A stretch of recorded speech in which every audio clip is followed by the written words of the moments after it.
Eu estou certo que, assim como eu, os irmãos ficaram muito felizes ao estudar a lição da Escola Sabatina dessa semana. Uma lição belíssima, uma história bíblica registrada em 3 livros da Bíblia, segundo Reis, segundo Crônicas e Isaías. Uma história que também é registrada nos escritos históricos da Assíria. Mais ainda, uma história um evento que é testemunhado por registros arqueológicos.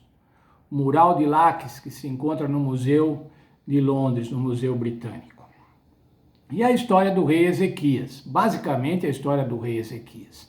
O rei Ezequias começou a reinar no ano 716, aos 25 anos de idade. E ele reinou durante 29 anos, portanto, até a idade de 54 anos, até o ano 687 a.C. Quem era esse rei, irmãos? O que a Bíblia diz desse rei, desse jovem rei? Vamos ver, segundo Reis 18:5. Confiou no Senhor Deus de Israel, de maneira que depois dele não houve seu semelhante entre todos os reis de Judá, nem entre os que foram antes dele. Veja, irmãos, a Bíblia fala assim, olha, não teve um rei tão bom, tão temente a Deus como Ezequias. Nem antes e nem depois. Bem, mas a história de Ezequias mostra que ele teve uma porção de problemas, dificuldades, apesar de obedecer a Deus, apesar de fazer as coisas conforme Deus queria que fizesse. Qual foi a herança que Ezequias recebeu? Quem foi seu pai? Seu pai foi Acás. Nós vimos nas primeiras lições que Acás era um rei absolutamente infiel a Deus. Era um rei idólatra. Era um rei que não atendia à orientação profética. Era um rei que não quis um sinal do céu. Falou que não queria um sinal do céu. E que fez péssimas escolhas. Péssimos tratados. Veja o livro de Crônicas, segundo Crônicas 28:19. Segundo Crônicas 28, no verso 19. O Senhor havia humilhado a Judá por causa de Acás, rei de Judá, pois esse promovera a impiedade em Judá e tinha sido totalmente infiel ao Senhor. Por conta da infidelidade de Acás e, consequentemente, a infidelidade do povo também, o Senhor humilhou a Judá, humilhou ao reino de Judá. Qual foi essa humilhação? No ano 734 a.C., Acás estabeleceu com Tiglat-Pileser III, que era o rei da Assíria, um tratado de proteção. A Assíria devia proteger a Judá. Lembram-se, Acás não quis atender à orientação divina de não se associar com a Assíria, de não se submeter à Assíria. Mas ele teimosamente se colocou sob a proteção da Assíria. Deixou a proteção de Deus para se colocar sob a proteção da Assíria. E a partir daí, então, ele passou a pagar tributos, a dar presentes, a pagar impostos, a se submeter física e economicamente à Assíria.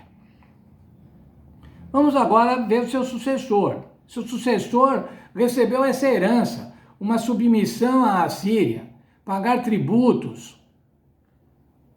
No ano 701 a.C., o reino da Assíria sofreu uma certa preocupação, teve uma certa preocupação e sofreu um certo ataque de outros reinos.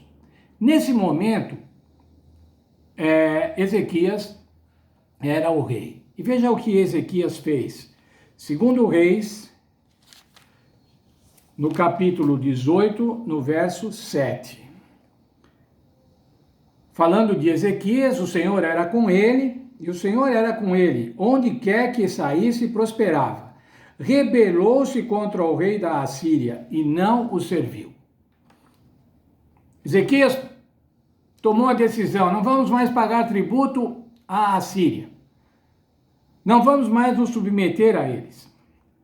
Entretanto, irmãos, a resposta de Senaqueribe, que era agora o rei da Assíria, foi violenta.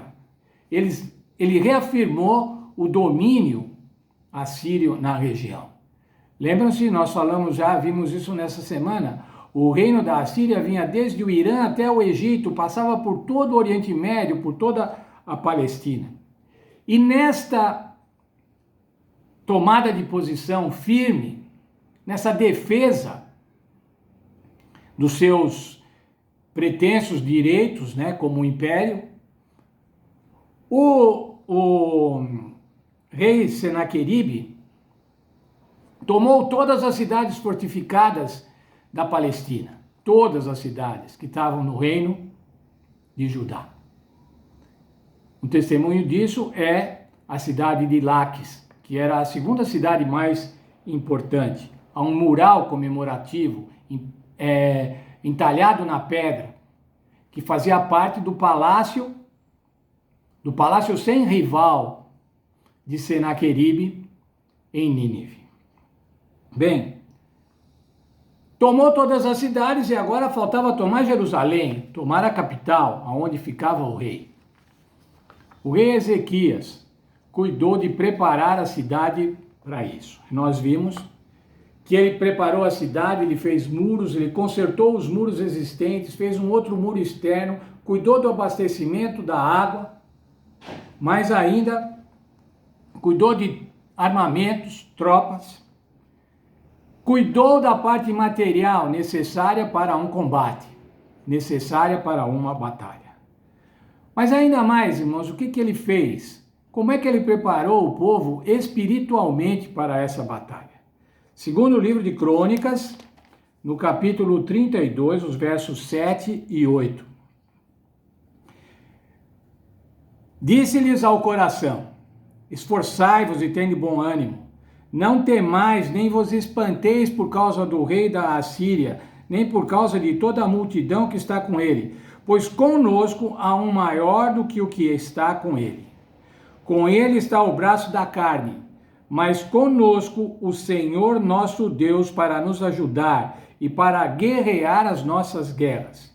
E o povo cobrou ânimo com as palavras de Ezequias, rei de Judá. Ezequias exortou o povo a confiar em Deus, a saber que Deus é que ia batalhar por eles, Deus é que ia defendê-los. Confiança em Deus. Tinha confiança em Deus, mas não deixou de preparar as obras necessárias também para uma eventual batalha. Há um texto, irmãos, em Efésios, que diz assim: operai a vossa salvação. Ora, a nossa salvação é pela graça de nosso Senhor Jesus, mas tem uma porção de coisas, irmão, que nós podemos fazer. Nós não podemos nos colocar somente na mão de Deus e deixar que Ele faça tudo, porque aquilo que nós devemos fazer, nós temos que fazer. E o Senhor vai nos ajudar, como diz aqui no texto, o Senhor vai guerrear as nossas guerras. Mas se nós não prepararmos as armas, irmãos, se nós não prepararmos os escudos, como é que Ele vai guerrear conosco se nós estivermos desarmados? Leia o texto de Isaías, irmãos, Isaías capítulo 36, verso 15. Isaías 36, verso 15. São palavras do Rabasqué, que era aquele embaixador de Senaqueribe, falando ao povo, falando aos representantes de Judá. Nem tampouco Ezequias vos faça confiar no Senhor, dizendo: infalivelmente nos livrará o Senhor, e essa cidade não será entregue nas mãos do rei da Assíria. Qual era o discurso de Ezequias, irmãos? Infalivelmente vai nos defender o Senhor. Ele vai cuidar de nós. Não tenha dúvida, tenha certeza, certamente Ele cuidará de nós. Como vimos, irmãos, essa afronta de Senaqueribe era uma afronta a Deus, não era uma afronta somente ao rei de Judá e ao povo de Judá, ao povo de Deus, mas era uma afronta a Deus. Pois ele argumentava: se os outros deuses não fizeram nada para salvar as cidades, quem é o Deus de vocês que vai poder livrá-los, se vocês não têm poder militar? Nesse momento, irmãos, o profeta Isaías atuou para dar uma mensagem para Ezequias. Isaías 37, 6 e 7. Disse-lhe Isaías: assim direis o vosso amo, assim diz o Senhor: não temas as vistas das palavras que ouviste, ou com as quais os servos do rei de Assíria de mim blasfemaram. Porém nele é um espírito, e ele ouvirá certo rumor, e voltará para a sua terra, e ali o farei cair morto à espada. O Senhor falou: fica tranquilo, esse rei vai voltar para a sua terra, vai voltar para Nínive, e lá ele vai cair à espada. O Senhor atua agora com um milagre, um grande milagre. Isaías capítulo 37, versos 36, 33 a 37. Portanto, assim diz o Senhor acerca do rei da Assíria: não entrará nessa cidade, nem lançará nela flecha alguma, tampouco virá perante ela com escudo, ou levantará contra ela tranqueiras. Pelo caminho por onde vier, por esse voltará, ele não entrará na cidade, diz o Senhor. Eu ampararei a cidade para a livrar, por amor de mim e por amor do meu servo Davi. O Senhor não se deixa escarnecer, irmãos, e ele ia defender a sua cidade, a santa cidade de Jerusalém, ia defender desse imperador assírio, desse imperador que não cria no Senhor. Veja lá, irmãos, o verso 36 de Isaías 37. E saiu o anjo do Senhor e feriu no arraial dos assírios a 185.000. Quando se levantaram pela manhã cedo, tudo era cadáveres. Assim Senecaribe voltou para Nínive e ficou em Nínive. O rei da Assíria se retirou e voltou para Nínive. O Senhor defendeu a sua cidade, o Senhor defendeu o seu nome, o Senhor defendeu os seus filhos. O que estava acontecendo ali, irmãos, era um conflito entre o bem e o mal. Satanás queria destruir o povo de Judá para que não houvesse antecessores a Jesus Cristo. Ele queria destruir Jesus Cristo gerações antes, porque a Bíblia dizia que Jesus viria da tribo de Judá, da descendência de Davi, a raiz de Jessé, como vimos. Isaías 37, 38. Certo dia, estando ele prostrado na casa de Nisroch, que seu Deus, Adramaleque e Serazer, seus filhos, o mataram à espada. Isso foi no ano 681, 20 anos depois, irmãos, dos eventos do cerco de Jerusalém. 20 anos depois, ele foi morto, conforme dizia a profecia. O Senhor cuida do povo, mas o Senhor também cuida, irmãos, das pessoas. Porque nesse mesmo momento, Ezequias, além de cuidar de toda essa questão política, militar, ele foi acometido de uma doença grave, uma doença que era para a morte. Sabe quantos anos ele tinha, irmãos, quando dessa doença? 39 anos. 39 anos é quando ele tinha essa doença, quando ele teve essa doença. Satanás queria destruir Ezequias. Por quê, irmãos? Destruindo Ezequias, ele poderia destruir a força que estava segurando o povo, que estava mantendo o povo fiel a Deus. Se você olhar lá em Isaías 38, vai ver a oração de Ezequias. Ele fala: Senhor, eu sempre fui fiel a ti. E o Senhor diz assim: vou dar a você mais 15 anos. 15 anos para que ele pudesse viver, para que ele pudesse cuidar do povo, para que ele pudesse manter a religiosidade do povo. O Senhor livrou Israel. O Senhor, se nós tivermos que guardar alguma coisa, irmãos, se nós queremos guardar alguma coisa da lição dessa semana, é que infalivelmente o Senhor nos livrará. Palavras de Ezequias. no livro de Isaías, no capítulo 36, no verso 15. Infalivelmente ele nos livrará. Certamente ele nos livrará. Como é que podemos crer assim, irmãos? Pela fé. O que é a fé? Conforme diz lá Hebreus 11, no verso 1.